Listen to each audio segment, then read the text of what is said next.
Welcome back to Uniquely Me with Simone Stewart. So in this season, we're going to start off with a playback of some of your favorite episodes. Let's start with Stacey-Ann Garvey, Prison Break. My God, we did two takes with her both in season 1 and season 2. And there she talked about the resurrection power and how it highlighted her cracks and her failures and how the resurrected power made her free. Listen to this one. To the ones I saw after. Wow. And the lady I'm sitting with now is like a complete transformation. But what do you think brought about that transformation? Power of resurrection. I mean, the funny thing is I've often said this on many different platforms that I was imprisoned way before I went into a physical prison. Yeah. And what persons see now is somebody that is free, not just from prison, but mentally free. Yeah. I've been born again. I am now sanctified. God has really cleaned me up. Yeah. He didn't take away the story, He added to it. And if we know this, the scripture that says, greater is He that is in me than he that is in the world. Yeah. When God is added to anything, it becomes better. Yes. So what you're seeing now is the resurrecting power. Yes, you're seeing the grace, and it's something that I don't take lightly. A lot of persons might have a lot to say about the way I carry myself and how I look, saying that it might be superficial, but they don't understand that what they're looking at is a woman that has experienced death. Next, we move on over to, of course, Tanisha Shaw. Who could forget? Click Click Pow. Of course, that went viral, guys. But I don't want you to hear it from me. I want you to hear it from Tanisha herself. How she told us how to use scripture like a bullet. And of course, make them way slippery and dark. But here she comes. Still be a gunshot fire. I regular me jump over wall. I regular me have to go down, so me have to go so. So when the people when the witch and the warlock and the things them and the spirit them a fight, and I come and so me I go come in out of a sight. A long time me I play dandy shandy. So when I say click click pow, I say how come a witch for things that should have power than God? Because if the devil send you, you go buck up in a God. And if you come with demons, you go see the angel them. You go see the angel them behind me. So me I say for all of them spirit that we are come click click pow. Come me know for fire gunshot long time. I will have a mazooka, we call Psalms 91, and then we'll go for the clip, the extended clip. I will put it in. I will say Psalms 35, make them wear dark and slippery. Yeah, and then we'll clip again. I will know for restore. Listen to me, the weapon. We have to use the word and dash the word upon them. And say Isaiah 54 verse 17, click click power. Yeah, no weapon that form and fashion against we will ever prosper. So you have to go for the word and say the Lord, Psalms 27, the Lord is my shepherd. Listen, the Lord. So we have to go for the clip them and say, the Lord is my light and my salvation, my bone confusion, my click click power. So when I say click click power, every time when I go for your scripture, I go for it and put it in and fire the shot them. Yeah, because the word is quick, it pierces through. So I say not even gunshot wicked like the word. Because when you use the word, this is why when I pray, and if you come from my Instagram and we read a scripture, as I stop and I hear the word say, like we go in a Psalm 68 and it say, let God arise and let every enemy scatter. Must say anything where you face, scatter. If a sickness, scatter. Must say if anything, any mountain in your life, we command it for scatter. So me read the word and use it as a prayer point. Me not forget prayer point from somebody. Me go into the word. Who could have forgotten Latanya Ken?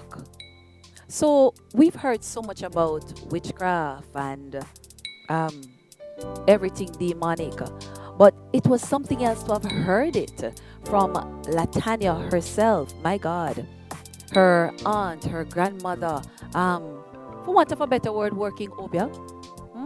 But let's hear it from her. Cliche to them, something that sound like it's like it never exists, but it did exist in my family. So in my family, my great grandmother was like a revival. She was in the occult. She was a part of the demonic entities, and somehow it went down in the bloodline. So But did you know that at that time that it was witchcraft, that kind of And I went revival there pre? and said, God, whatever it is that is troubling us, I need you to expose it. And I remember when we were there, and children are they sometimes become very curious of things. And I remember when my sister was wandering about in the house, and she pushed the door and she saw 3 candles on the dresser. One with my picture behind with a thick candle, one with my cousin, and one with my sister. All 3 of us had pictures. My God. Did you ever discover what that was about? Who could have forgotten Nickeisha Baylis, a victim of the Portmore serial rapist? She was not afraid and surely not ashamed to have shared her story of falling asleep only to be awakened by a tap on the shoulder. Well, I don't want to go too much in that. I want you to hear it from her and how she escaped the Portmore serial rapist. Over to you, Nickeisha.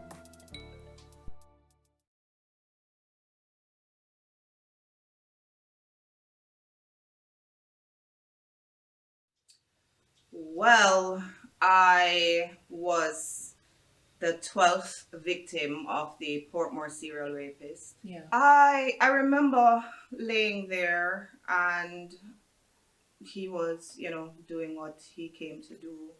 And I remember feeling so broken, like I felt my spirit, my soul was crushed. Yeah. And I remember just talking to the Lord, tears rolling down, my emotions, my mind was everywhere. Where are my kids? Is he alone? What's happening? Yeah. Several years ago, I made a vow to the Lord, and I said that the next man that I lay with will be my husband. Yeah. So this is not my husband. This is not the way.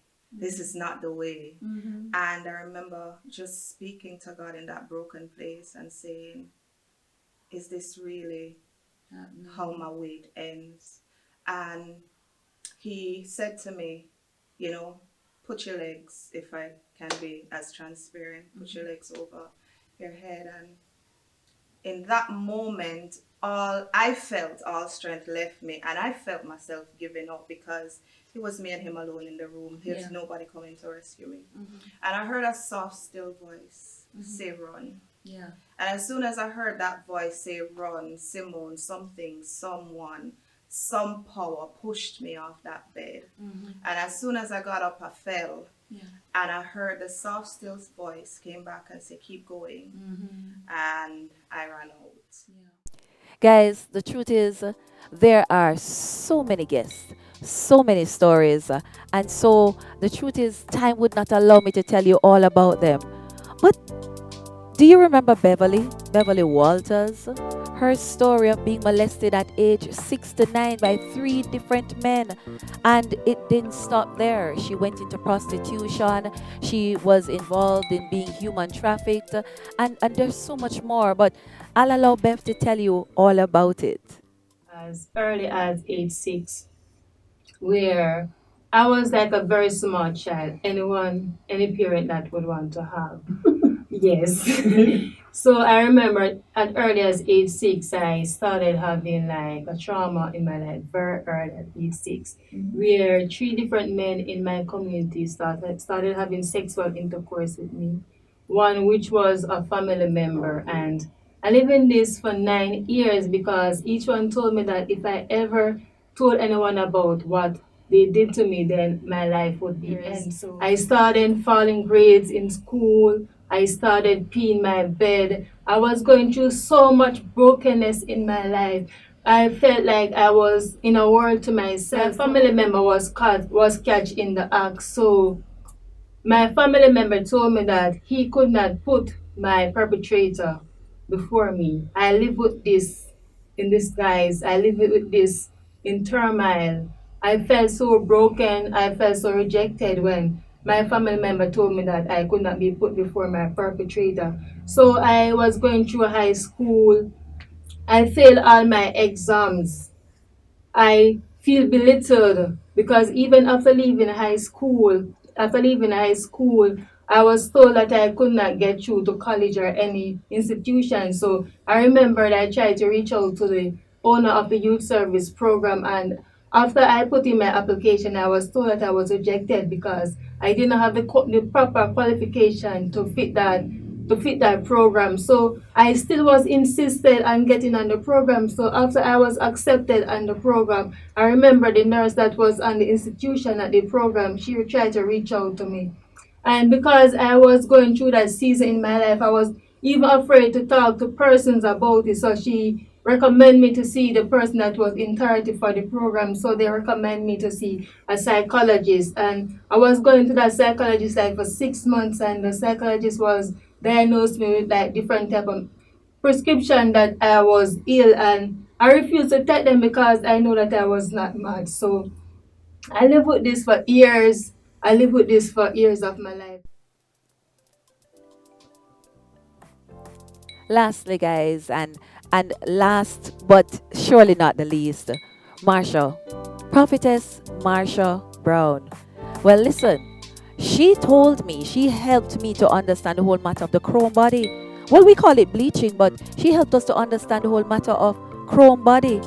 And not to mention her 3-teeth ratchet knife. But I'll allow Marsha to tell you all about it. So, prophetess, let's talk about the tattoos a bit. My God. So there are several tattoos. How many tattoos do you have altogether? I don't count it. There are many. What made, when you got that first tattoo, what was it, why? This one. Yeah. Okay, being bleached out and sexy and looking nice and everything, you know them say when you have chrome body then, Yes. you understand, so the tattoo, Chrome yeah, body. chrome body, so the tattoo pretty up the thing, and you understand, so when I go to get this first tattoo, I go with my magnum and my biggest cliff, so I say, God, a niggle, you know, me no like niggle, cause me no like pain, you understand, so I always buy rum and throw it in the magnum. So you know, say, when you throw that in the magnum, your head lick off, you know, man. So I burn my biggest stiff and I sit back so and get my tattoo. First, when I get my tattoo, everybody in the ghetto want it. It is like I'm a trendsetter. You understand? People see me and say, where you get that? I said, uptown or something. You understand? So when I put on this tattoo, everybody want to go to the tattoo man and put on tattoo. You understand? But it pays. You understand? Because I'm not afraid of, I'm not ashamed of these tattoo. You understand? When people see me and say, listen, you know me I come from the violence, the gunshot, the death. I say people dead. You understand? So I make sure I tell them, say, as a pastor or prophetess, do not limit yourself. These are nothing. You understand? So you have to tell them out there, say, these tattoo, God already paid for them. Yeah. Amen. So let's talk about because I realize there are different formations or different word. What was there? Is there a reason? Is there a significance that you have attached to each tattoo, or when you went and got each one, or yeah, yes? No, I just go and just put on tattoo, but I never liked snake and skull.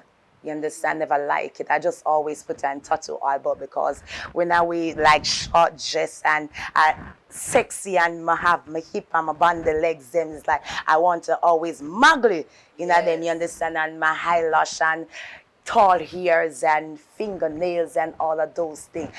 I live in bleaching clothes like every day. Get up, bathe, put on back bleaching clothes. You understand? Bleaching clothes. What is bleaching clothes? I never hear that one day. Yeah, I like your tights and your socks and your joggers pants and your hoodie. I always have hoodie. You understand? Yes. Help our listeners to understand, especially those in other parts of the world. What was the purpose of bleaching? The purpose of bleaching, it is like a fame. You understand? You want to get in the spotlight.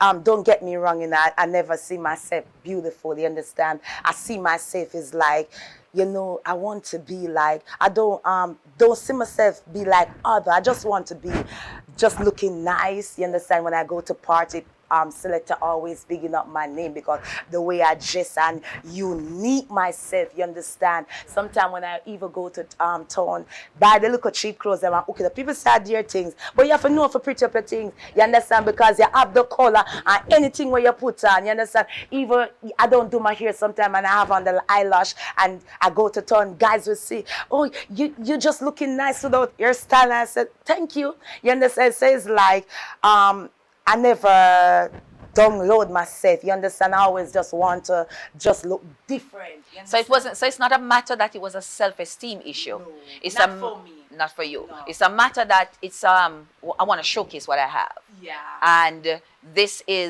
are the ways in which I go about it. Yeah. Now, guys, I know you enjoyed that thoroughly. That little throwback, but hey, they're all there on the YouTube channel. So just go through, take some time, binge watch Uniquely Me for a bit. And of course, if you've not yet subscribed, guys, I need you to subscribe. So, what should you expect in this season apart from a few throwbacks? Expect the same of what you've become used to. More women, more stories. We'll throw a few men in there, of course, because you remember Jamar, right? Oh, hold on. I have to play this one. Jamar told us that they were known as Rose's Lego beasts. And so he shared his story. But he surely reminded us that where you're coming from is not an indication of where you're going. Remember, he was the Governor General's awardee. Listen to Jamar. But for those of you Bagwalk is in St. Catherine, it's between Spanish Town and Lindsay. Right after you pass a place called Ken Village, there it's Bagwalk sitting right there.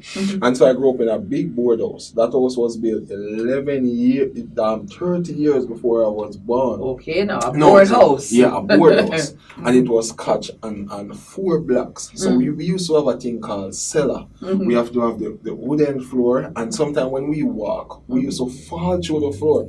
And we used to have a thing we call veranda. Now my grandmother, that house was built by my grandmother and my grandfather. And you can just imagine a house that has never been repaired for 30 years. Now we used to call the house dry weather house. That's what my grandmother used to call it. And 11 of us used to live in it. The people in the lane, they used to call that house a chicken coop. No, Jesus. Because 11 of us, can you imagine 11 of us live in a big board house? And so that board house, it used to divide up between 3. 1 room for my grandfather and grandmother, 1 room for my mother, and the rest of it was for my cousin. Luckily, there was no female, just boys. Oh. And so we had two bed in our room, and so when it rains, we used to have to roll up the mattress, because when it rained, that's why my grandmother called it the dry weather house, because we have to set pans and bucket and everything to collect that water. Now, if water touch that mattress, it used to be stink, and so we have to roll it up. No, we used to. Guys, I'm out. I'm literally out. And so subscribe. Click the notification bell. Tell somebody about it. Like, comment, share, you name it. And if you've not yet tuned into, of course, Instagram, we're on Instagram, God's Daily Portion, Simone Stewart. You can find me there. And of course, you know, the program is named after my book, Uniquely Me, right? Go on Amazon and make sure you get your copy. But guys, I want to thank you again for staying the course with me. You have been there from season 1 all the way through. And so 2021, exciting year, and I can't wait to share it with you. So thanks again. I look forward to sharing more with you, and I look forward to your comments as well. So take care, and remember, uniquely me is definitely uniquely you. Who am I really? Choices. In pursuit of a career? OMG, I'm a wife. Help! I am a mother. Oh, I'm in church. When do I get to be a woman that God called me to be? Uniquely Me covers the acrobatic endeavors of every woman to balance the responsibilities of being a mother, a wife, a professional, a church leader, a friend, yet still maintain her identity. I too am a mother, a wife, a trained minister of religion, a banker, an entrepreneur, trying to balance the many hats that signifies my role. My book will help motivate and empower every woman who is really unique in her own way. Grab your copy today on Amazon, because Uniquely Me is uniquely you. Thank you for tuning in to Uniquely Me with Simone Stewart. Remember, Uniquely Me is uniquely you.